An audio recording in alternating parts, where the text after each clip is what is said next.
Conheça para crer, creia para viver. Mensagem do Evangelho de João, quarto Evangelho.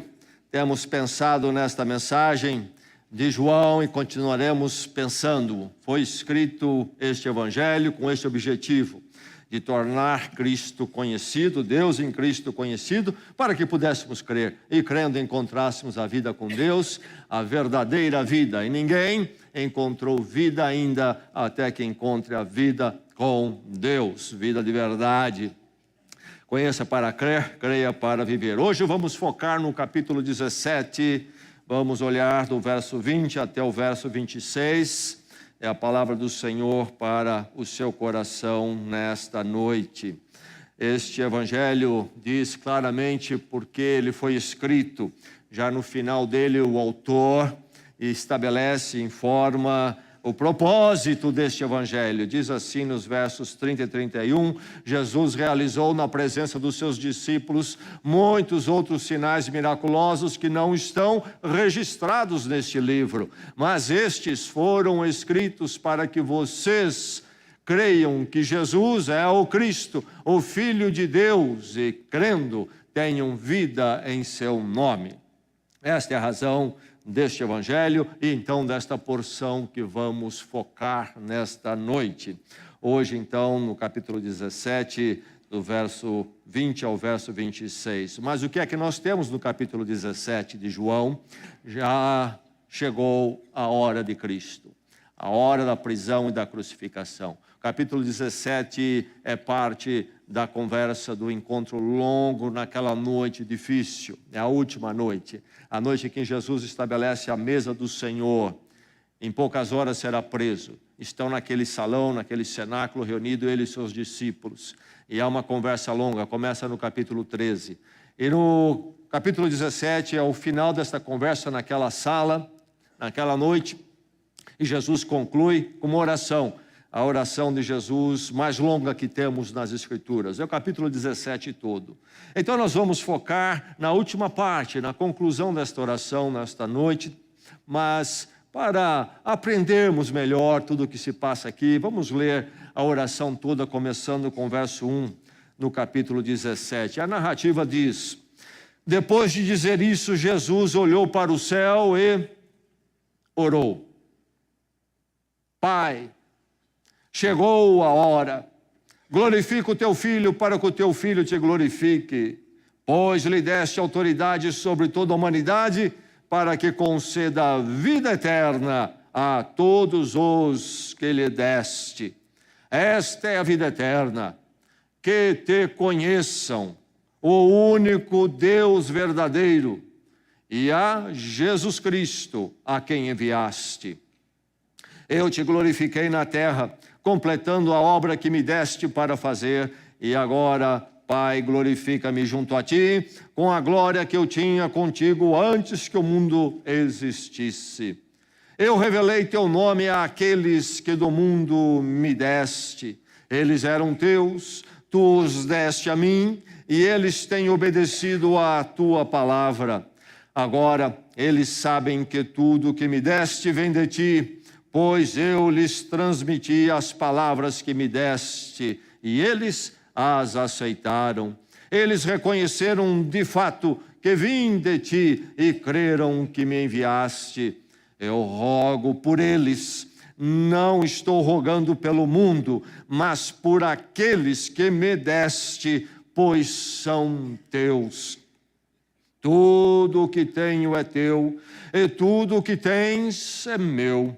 E eu tenho sido glorificado por meio deles. Não ficarei mais no mundo, mas eles ainda estão no mundo, e eu vou para ti. Pai Santo, protege-os em teu nome, o nome que me deste, para que sejam um, assim como somos um. Enquanto estava com eles, eu os protegi e os guardei, no nome que me deste. Nenhum deles se perdeu, a não ser aquele que estava destinado à perdição, para que se cumprisse a Escritura. Agora vou para ti, mas digo estas coisas enquanto ainda estou no mundo, para que eles tenham a plenitude da minha alegria. Dê-lhes a tua palavra, e o mundo os odiou, pois eles não são do mundo, como eu também não sou. Não rogo que os tires do mundo, mas que os protejas do maligno. Eles não são do mundo, como eu também não sou. Santifica-os na verdade, a tua palavra é a verdade. Assim como me enviaste ao mundo, eu os enviei ao mundo. Em favor deles, eu me santifico para que também eles sejam santificados pela verdade. Agora o nosso texto para a nossa meditação diante de Deus. Que o seu coração receba com alegria a palavra do Senhor neste momento. Ouça a palavra. Jesus continua a sua oração. Minha oração não é apenas por eles, rogo também por aqueles que crerão em mim por meio da mensagem deles, para que todos sejam um.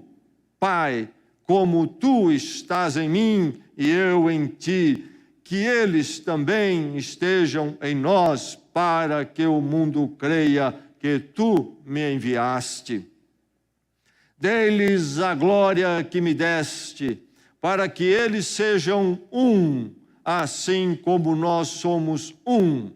Eu neles e tu em mim. Que eles sejam levados à plena unidade, para que o mundo saiba que tu me enviaste e os amaste como igualmente me amaste. Pai, quero que os que me deste estejam comigo onde eu estou e vejam a minha glória, a glória que me deste porque me amaste antes da criação do mundo.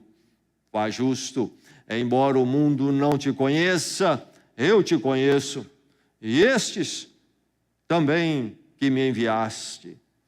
Eu os fiz conhecer o teu nome e continuarei a fazê-lo, a fim de que o amor que tens por mim esteja neles e eu neles esteja. Minha oração não é apenas por eles, rogo também por aqueles que crerão em mim, diz o verso 20, por meio da mensagem deles. E o verso 21, para que todos sejam um. Pai, como tu estás em mim e eu em ti, que eles também estejam em nós, para que o mundo creia que tu me enviaste. E o verso 23 diz que eles sejam levados à plena unidade.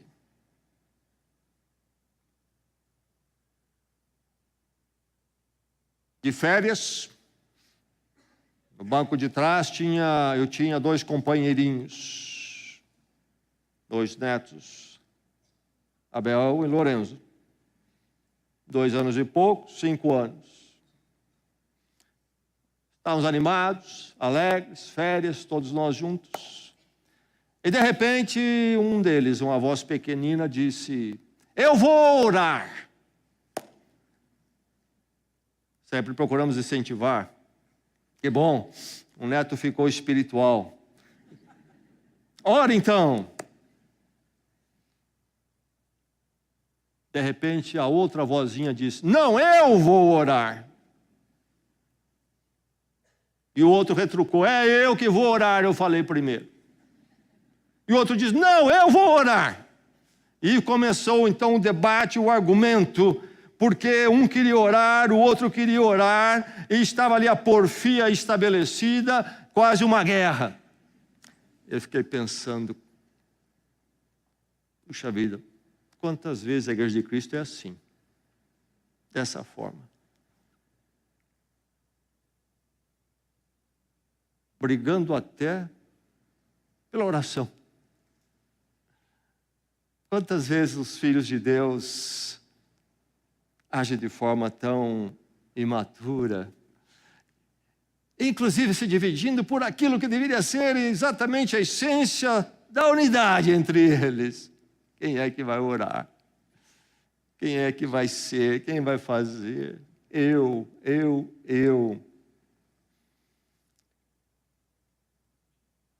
A unidade.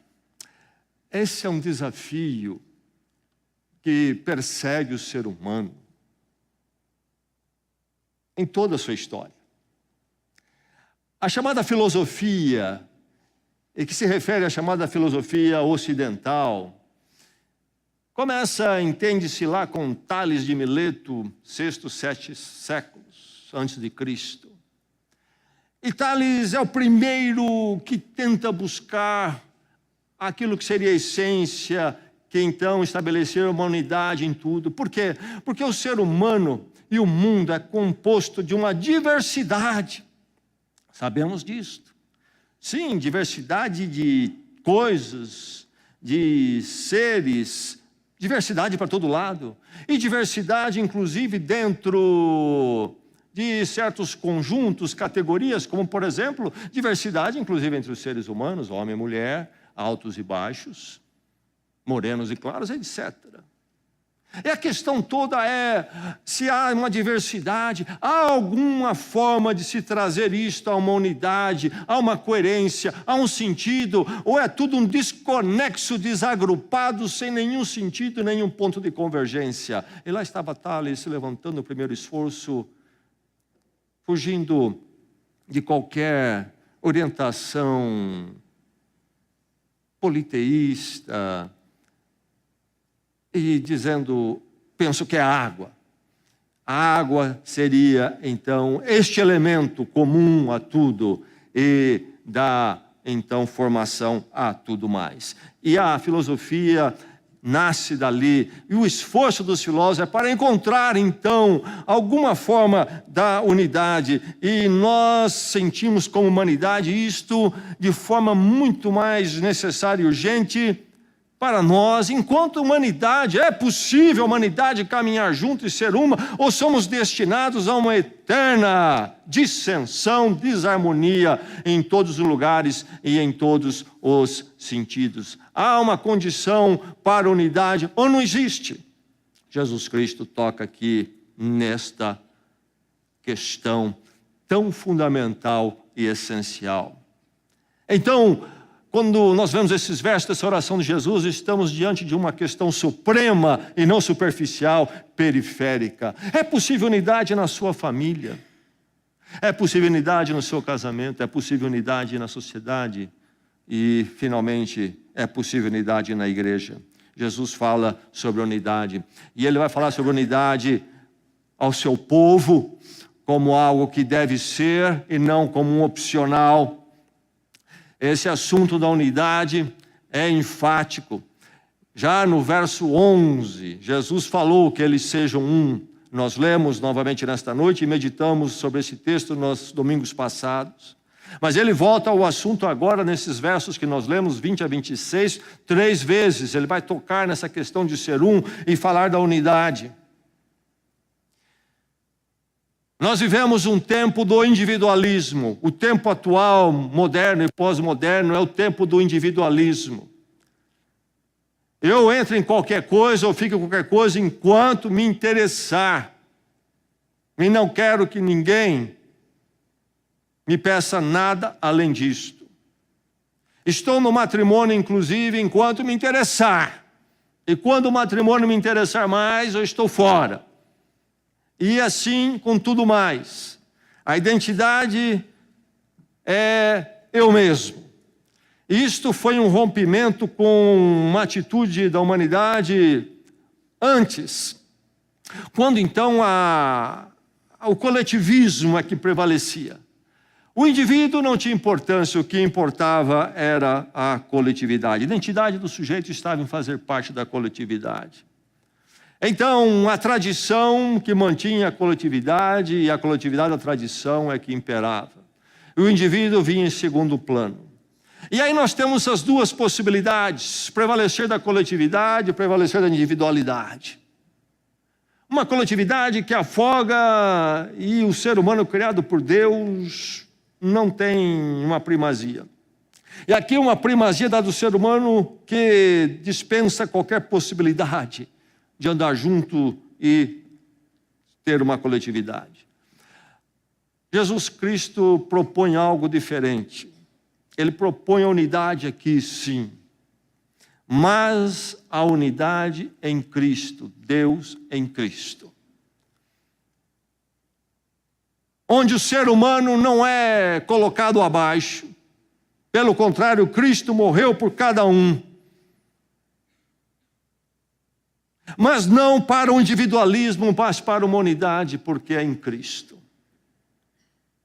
Não vivemos para a coletividade, nem para a individualidade, nós vivemos para Cristo. E aí nós encontramos o nosso valor individual e a nossa possibilidade de sermos uns com os outros. Eis a grande obra que pode ser feita somente por Deus e Deus em Cristo. O esforço da humanidade de buscar, então, qualquer unidade é sempre frustrante, nós sabemos disto.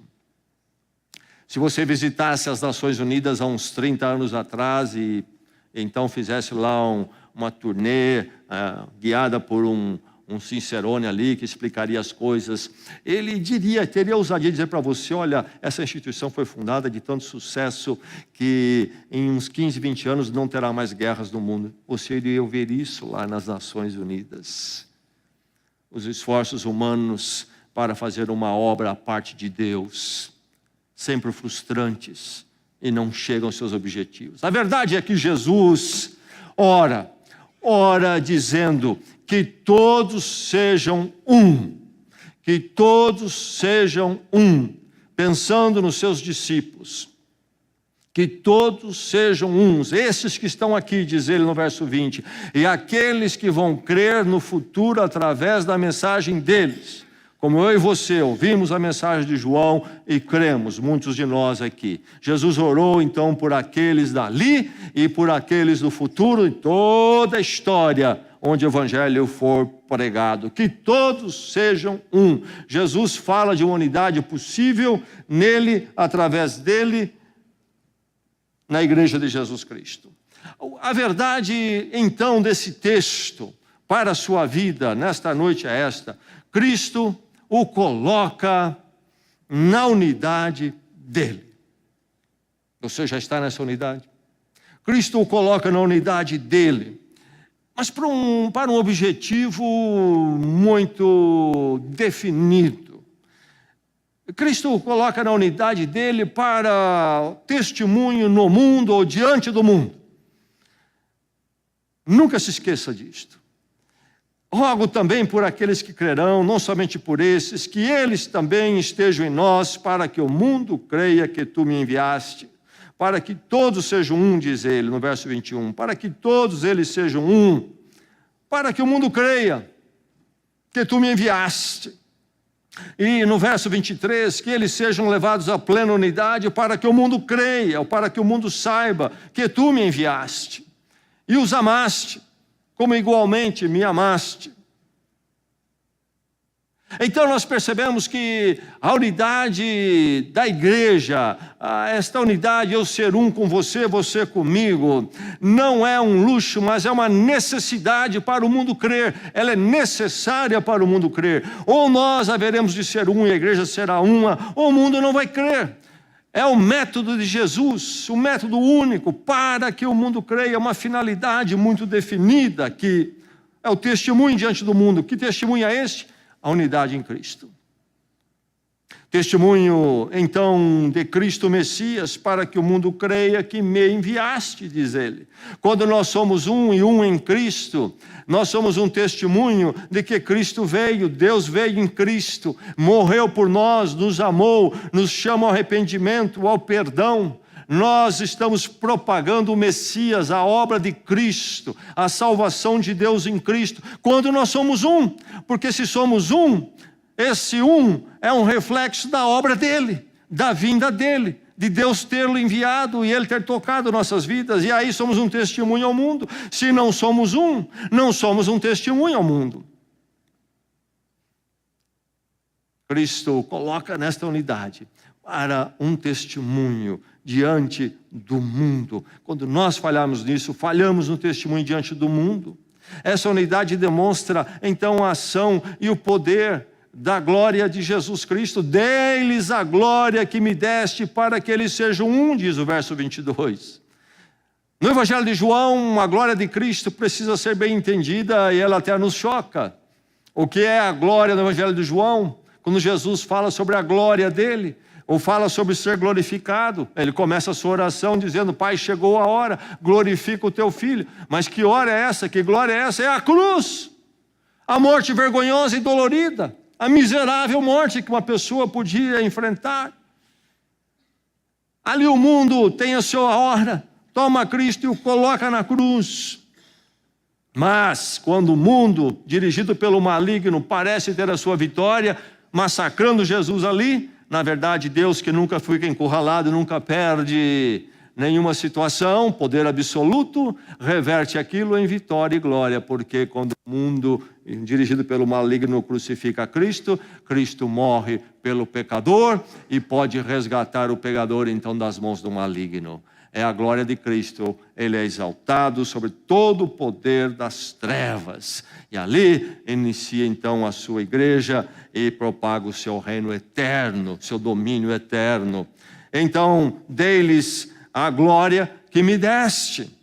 A glória de Cristo, quando chega à minha vida, é a glória da cruz. A glória que, sim, me chama ao arrependimento. Ele me oferece o perdão e uma nova vida em Cristo. E então, quando eu respondo, há uma transformação na minha vida. E eu passo a fazer parte do povo de Deus, da família de Deus, da igreja de Deus. Eu sou um com a igreja. Então a unidade demonstra a ação e o poder da glória de Deus em Cristo. Aquela glória que passa pela cruz e culmina na ressurreição.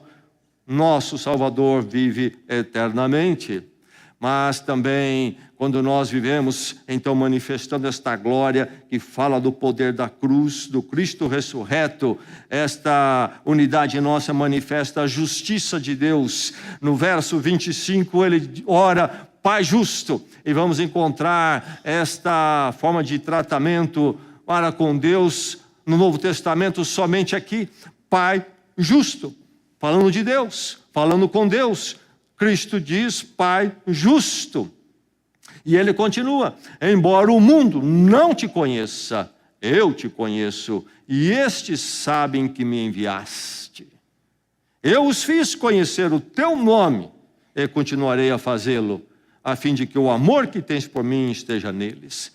Pai justo, do que é que ele está falando aqui quando invoca a justiça de Deus? Ela se manifesta de duas formas para nós, e na nossa unidade se manifesta diante do mundo, então, de duas formas. A justiça da cruz, na qual aqueles que são de Cristo se abrigaram, nesta glória da cruz. Foram justificados diante de Deus não pelas suas virtudes próprias, religiosas e morais. Foram justificados diante de Deus pelo perdão gracioso, dadivoso de Deus. Cristo tomou sobre ele a nossa condenação, morreu a nossa morte. Por isso, então, eu, injusto diante de Deus, agora sou justificado, porque ele pagou por mim em amor e graça. Então, Deus é justo em nossas vidas, sim, porque ele não piscou os olhos e fez de conta: olha, você não tem problema nenhum. Não, a nossa miséria caiu sobre Cristo. Olha, a morte de Cristo na cruz, você tem uma ideia clara de quão grave é a sua situação diante de Deus, quão negra é a sua alma.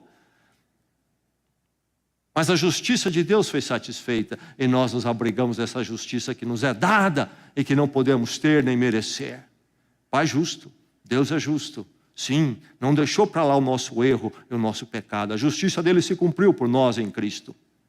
Mas Deus é justo, então, em continuar condenando o pecado e aqueles que não se abrigam na justiça da cruz. Deus é justo com o mundo. Deus é aquele que separa aqueles que estão justificados e aqueles que estão, então, condenados na sua justiça. Aqueles que foram justificados na sua justiça em Cristo na cruz, e aqueles que não se abrigaram na justiça da cruz e então estão condenados diante da sua justiça perfeita. Por isso ele diz, embora o mundo não te conheça, há aqueles que estão debaixo da justiça condenatória de Deus, porque não correram para Cristo. Mas ao outro lado, eu te conheço e estes sabem que me enviaste, e eu os fiz conhecer o teu nome. Pai justo, condenando quem não se arrepende e justificando aquele que se arrepende. A justiça de Deus sempre em pé e se manifestando. A nossa unidade, então, é esta, que fala da justiça de Deus, da justiça que justifica em Cristo. Diante do mundo, esse testemunho, esse convite através da nossa unidade. E também dizendo ao mundo, vocês estão diante de um Deus justo e condenado. Então, nossa unidade é esse testemunho diante de Deus que manifesta o Deus justo, o Deus que justifica. Aí está a igreja local. Como é que nós podemos manifestar essa unidade da igreja? É uma unidade universal, universal na história. Ora, não somente por esses, mas por aqueles que haverão de crer. Um dia vão estar lá em Bragança, daqui uns 20 séculos. Cristo orou por mim, por você. Somos um com eles lá. Somos um com aqueles que cultuaram ao Senhor já há 12 horas antes desse domingo. Já estão dormindo a este momento, no outro lado do mundo. Somos um com eles. Essa unidade universal. Mas como é que o mundo vai conhecer de forma clara, evidente, observável? O Novo Testamento deixa muito claro, através da igreja local. E então, os apóstolos saem para a obra missionária, estabelecendo igrejas locais. Nós podemos falar de uma igreja universal e ficarmos em algo abstrato, que o mundo não vai ver nada. O mundo vai ver a grande verdade da igreja universal através da representação, da manifestação e testemunho da igreja numa localidade. É assim que Deus tem trabalhado esta unidade. Deixe-me dizer algo aqui que é uma convicção do meu coração. Quando eu falo a pastores, em algum encontro de pastores, eu sempre levanto esta convicção minha. A igreja de Jesus Cristo prevalece ou fracassa, dependendo da qualidade da unidade dela em Cristo. Sabe o que nos faz avançar ou fracassar? Não é se nós temos agora uma coleta de dinheiro muito alta, nós conseguimos ajuntar muita gente, ou talvez muita gente de dinheiro, então nós temos muito dinheiro, a igreja está cheia de dinheiro, agora ela pode fazer o que quiser e ela vai prevalecer diante do mundo. Não, pelo contrário, às vezes até o dinheiro pode atrapalhar a igreja. Ela pode se perder no materialismo e perder o seu foco.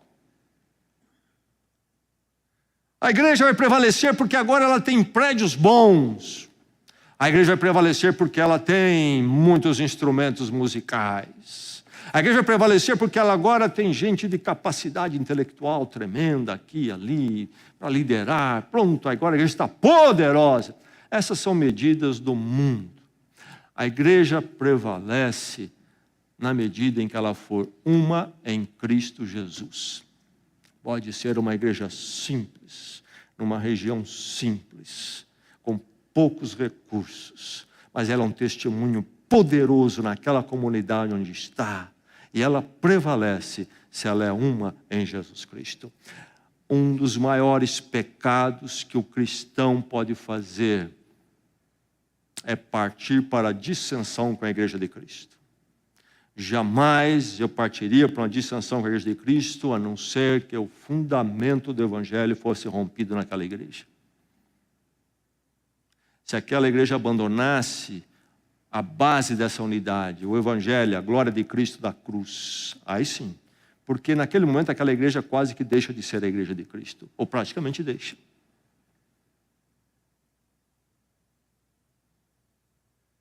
Aqueles que dividem a igreja, diz que é em nome de Cristo. Mas por quê? Pensando no seu umbigo. Não fizeram como eu queria, não gostei disso, não me deram o que eu queria, vou juntar mais 3, 4, 10, vou rachar, vou fazer outra igreja. É verdade, devemos multiplicar igrejas. Nós somos enviados ao mundo e para propagar, estabelecer igrejas. Mas a igreja deve nascer de igreja num processo de gestação, em amor, em unidade. Esta igreja ou aquela igreja planta em harmonia uma outra igreja em outro lugar. Em nenhum lugar nas Escrituras é ensinado que igreja deve nascer a partir de amputação, mas de gestação. Meu irmão, nós temos que tomar muito cuidado. Cristo orou pela unidade da igreja, nele, uma razão muito séria. Se a igreja não for uma, ela perde a moral e o direito diante do mundo. É um escândalo. Envergonha o nome de Cristo. Se não for por uma questão da verdade do Evangelho e da glória, de Cristo na cruz, se nós estamos nos separando por questões particulares nossas, é uma ofensa a Cristo, ao seu corpo. Cristo não pediu muito, não pediu 300 coisas, pediu isto, que eles sejam um. Será que pediu demais para mim e para você? Eu resolvi ser budista, comprei 3, 4, 5 livros, estou lendo. Estou lá na minha casa lendo. Virei budista, leio, medito lá. E não vou a lugar nenhum, não me encontro com nenhum grupo. Sou budista. Sim, é possível ser budista na minha casa, no meu isolamento ali, na minha individualidade, não ter nenhum compromisso com nenhum grupo, não estar unido com ninguém, num compromisso espiritual. Não, eu posso ser um budista assim. Me tornei espírita. Comprei alguns livros, estou lendo, creio naquela doutrina da reencarnação, etc. Não estou filiado a nenhum grupo. Não estou comprometido em nenhuma unidade. Na minha casa, na minha vida, eu vivo a doutrina kardecista. Isso é possível, sim.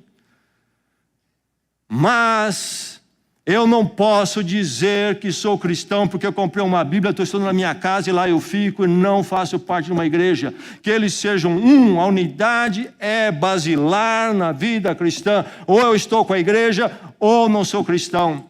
Cuidado com aquele que começa a cair na periferia da comunhão e marginalizado. Cuidado, você pode estar em grande pecado e não está entendendo algo basilar.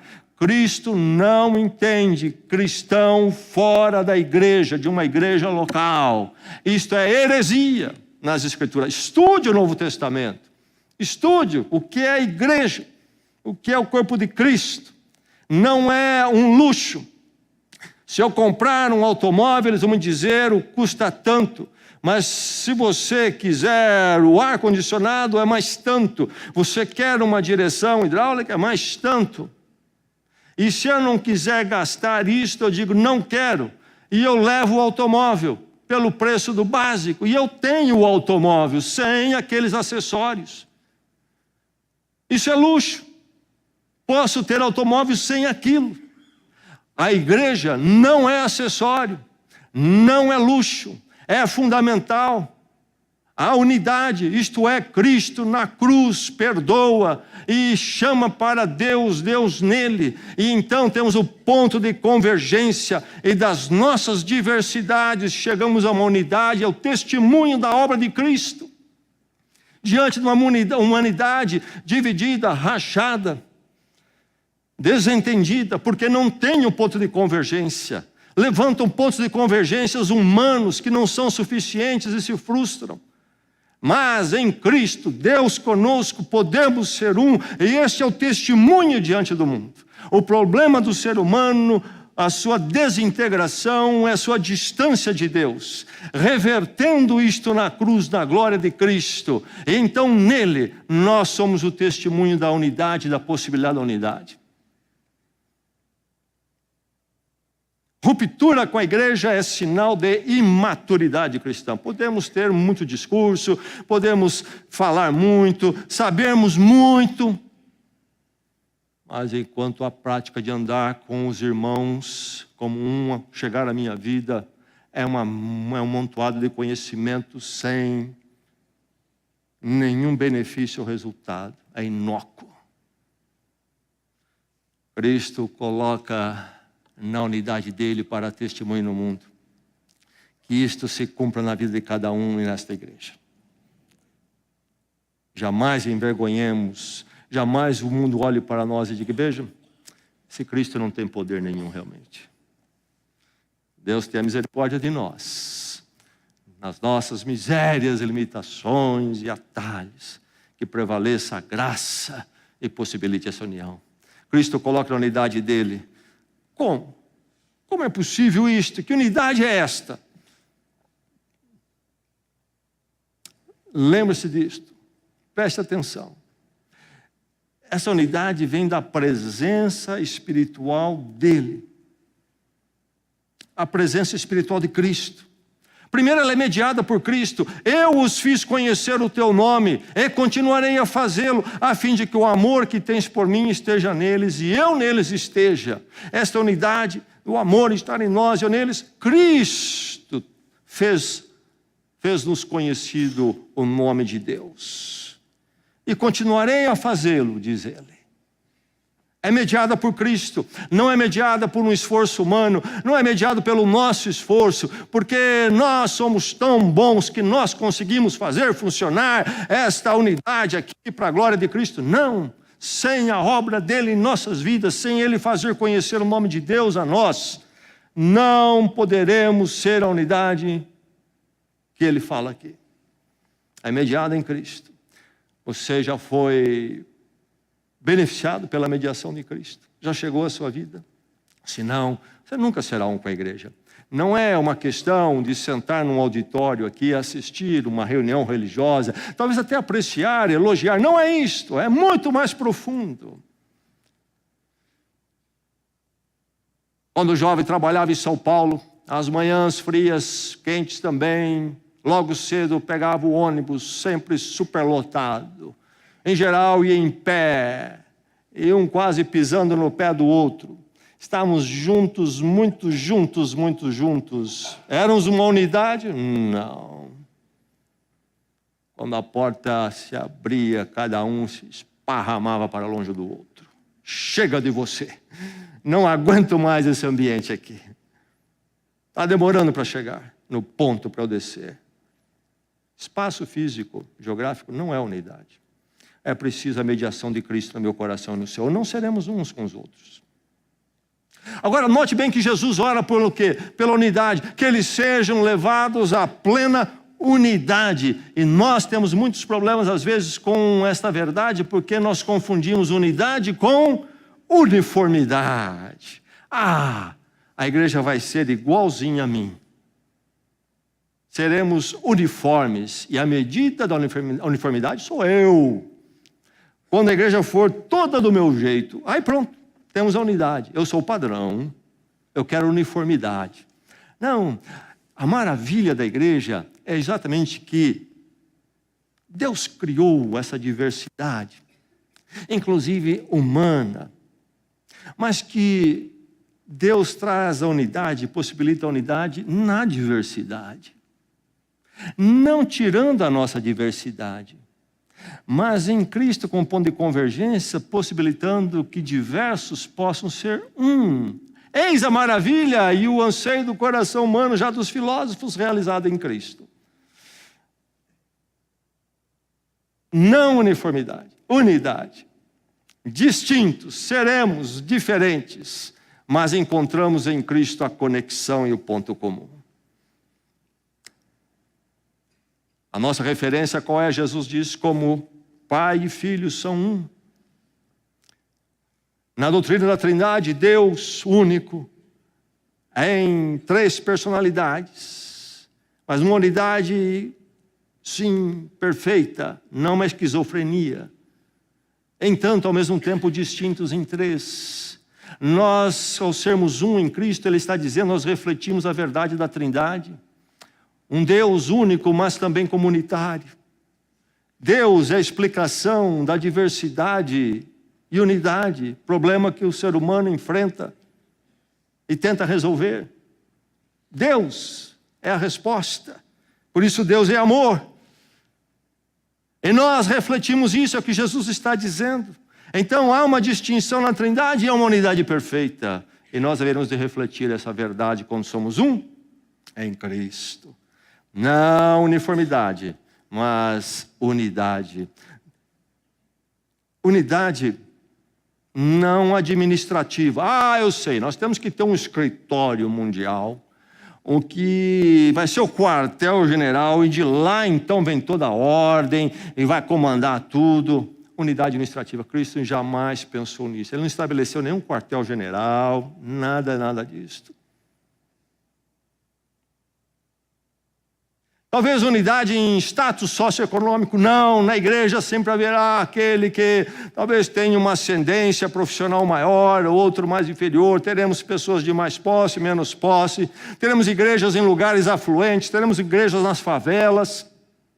Qual é o ponto de convergência? Cristo. Não é socioeconômico, não é de personalidade. Então será uma igreja de gente como eu, que tem o meu jeitão. Não, também não será cultural. Temos igrejas de Cristo na África, na Europa, no Brasil, na China. Meu irmão chinês come cobra para o almoço, eu não aguento isto. Jamais poderia fazer isto. Mas somos um em Cristo. Ele com a cobra dele, eu com o meu arroz e feijão. Somos um em Cristo. Não é estética. Um jeito de música, uma apreciação por um tipo de prédio religioso, por exemplo, não é estética. Porque nós gostamos de um prédio assim, sempre igreja é isso. Um tipo de música. Eu gosto da música que tem uma banda, eu gosto da música que tem coro. Não é estética. Nem mesmo sexual, não é uma igreja de homens e de mulheres. A Bíblia diz muito claro que a diversidade é homem e mulher. Existe uma fantasia aí, uma ilusão de que a ciência pode tornar homem e mulher. Não, é algo que não é impossível. Você simplesmente fazer alguma alteraçãozinha anatômica não muda toda a constituição genética da pessoa.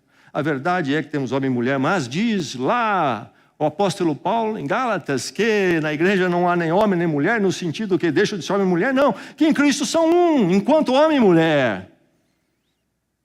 Também não é em volta do moralismo. Nós seremos um porque aqui nós todos temos 10 regras que nós cremos, tem aquelas que eu gosto, né? Então, cristão é que cumpre essas 10. Tem 10 que são as minhas. A gente sempre cria 10 daquelas que não são os nossos problemas, são problemas dos outros, né? Dos nossos problemas não criamos regra nenhuma. Estou com problema no casamento. Eu não falo sobre isso. Eu vou falar, a igreja tem que excluir, acabar com aquele lá. Eu que estou no casamento, isso, não, esse deixa eu aí. A regra que eu crio é para o outro. Não, é em Cristo. Nem política também. É em Cristo. É uma unidade, então, como uma unidade espiritual, para que todos sejam um, Pai, como Tu estás em mim e eu em Ti. O que é este estar em mim, Tu estás em mim e eu em Ti? É uma unidade espiritual. Nós somos, então, todos unidos em Cristo espiritualmente. Como é que começa isto? Em primeiro lugar, começa com o fato que todos aqueles que estão em Cristo são aqueles que reconheceram a escuridão da sua alma, a culpa na sua vida, o seu pecado, a sua distância de Deus. Começa daí. Por que nós somos um? Porque igualmente somos culpados e pecadores. Essa é a igreja de Jesus Cristo. Quem é que não faz parte da igreja de Cristo? Aquele que não está em Cristo. Quem é que não está em Cristo? Aquele que diz e pensa, eu sou perfeito. Sabe por que a sociedade não está aqui?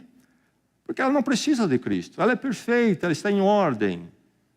O seu vizinho, o seu parente não está aqui por causa disto. Ele não entende que é culpado e pecador. E racionaliza as trevas da sua alma e vai vivendo com isto. E se reconhece, olha, alguma coisinha, mas que eu dou um jeito aqui, fico bom, e não preciso de Cristo. Quem está na igreja? Quem? Aquele que entende que é miserável e pecador. Porque os perfeitos não estão aqui, eles não virão para Cristo. Só virá a Cristo aquele que entende que é o fracassado e imperfeito. Não é verdade? O mundo está ótimo, não precisa de Cristo. Somente nós que entendemos que estamos numa situação lamentável, então somos iguais. E igualmente, nós corremos para a glória da cruz, onde o mal foi vencido, a nossa culpa foi justificada diante de Deus. Somos beneficiários iguais, não importa nosso status social, nossa orientação política, não importa o que for. Somos iguais diante da cruz. Ninguém chega falando grosso lá. Todos chegam ali com um clamor por misericórdia. E aí, todos nós, então, fomos igualmente, independente das nossas condições, transformados em Cristo para uma nova vida, naquilo que somos. E aí, nesta mesma palavra de Jesus, dessa conversa que ele tem com seus discípulos, já vimos, ele vai falar do Consolador, o Espírito Santo, que vem andar conosco nesta nova vida. Cristo diz, eu estarei neles, como? No Espírito Santo. E aí isto nos faz um. Cristo em nós, depois de termos um encontro com a verdade da nossa vida diante de Deus, a nossa miséria, e passarmos igualmente pela cruz, recebemos o mesmo perdão, carentes do mesmo perdão, igual, e então transformados pelo mesmo poder, habitados pelo mesmo Espírito Santo, a presença de Deus e Cristo em nós, somos um. É uma unidade espiritual. E então viabiliza essa igreja universal, por isso Cristo podia orar por aqueles que estavam lá com ele 20 séculos atrás, e igualmente por nós aqui, somos um em Cristo, porque é uma unidade espiritual, presente, futuro, leste, oeste, norte e sul. Cristo coloca na unidade dele, na presença espiritual dele, e então do partilhar da glória comum. Esta unidade nossa é mediada pela glória, nós já vimos. A glória de quem? A glória de Cristo. A glória da cruz. E que vai para a ressurreição. Dei-lhes a glória que me deste, verso 22. Isso aqui nos une. Cristo nos deu a glória dele, a glória da cruz e a glória da ressurreição. A obra dele na cruz e do Cristo ressurreto chegou às nossas vidas. A glória de Cristo tocou as nossas vidas. Por isso, nós partilhamos dessa glória de forma comum. Mas esta glória que Cristo nos deu envolve uma unidade processual, que eles sejam levados à plena unidade. Deus em Cristo não terminou esta obra em nós, está nos trabalhando para uma unidade que se aperfeiçoa e se aperfeiçoa muito a ser feita nessa unidade ainda. Não por causa de Cristo, que a unidade, a glória dele não seja suficiente, mas por causa do tanto que ainda há o que fazer em nós. Cristo é como aquele salva-vida que viu o sujeito se afogando no mar, pulmão já cheio d'água. Ele vai lá e tira o camarada do mar, põe deitado na areia. Tirou ele do mar. Não é mais parte do mar. Não está mais no mar, não está sendo inundado mais pelo mar, mas agora tem mar ainda no pulmão. E o salva-vida faz o exercício ali, a água começa a sair de dentro do sujeito. Cristo nos tirou do mundo e agora está tirando o mundo de nós. Que eles sejam levados à plena unidade. Essa glória dele sobre nós, trabalhando em nós. Tenha paciência comigo, meu irmão, Deus está ainda trabalhando em mim. Estou em obras. Mas sabe, esse partilhar comum desta glória que está em nós tem um fim.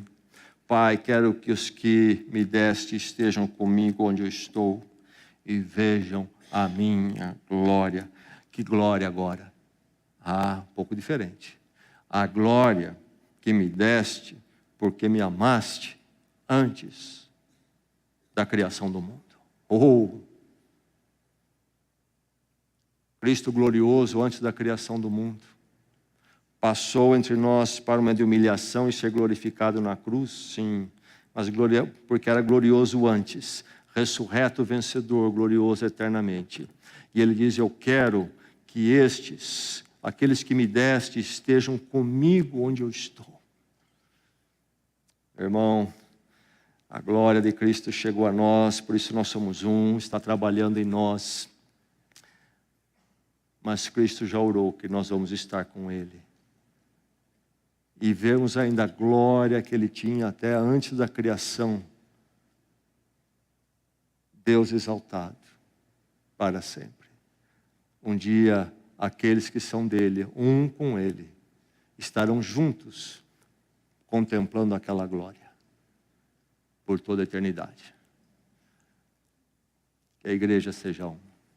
Será que somos um? É você um com a igreja? Você já entendeu o que é a igreja? Tenho tanto medo que há tantos entre nós que pensam que a igreja é um clube religioso. É bom assim, aquilo lá tem um lugar bonzinho, gente boazinha, dá uma forcinha pra gente. Então a gente aparece de vez em quando ali. Você já foi tocado pela glória de Cristo, você já entende o que é ser um com o povo de Deus para o testemunho do mundo, ser transformado. Será que a nossa igreja é esta, a igreja da unidade em Cristo ou não?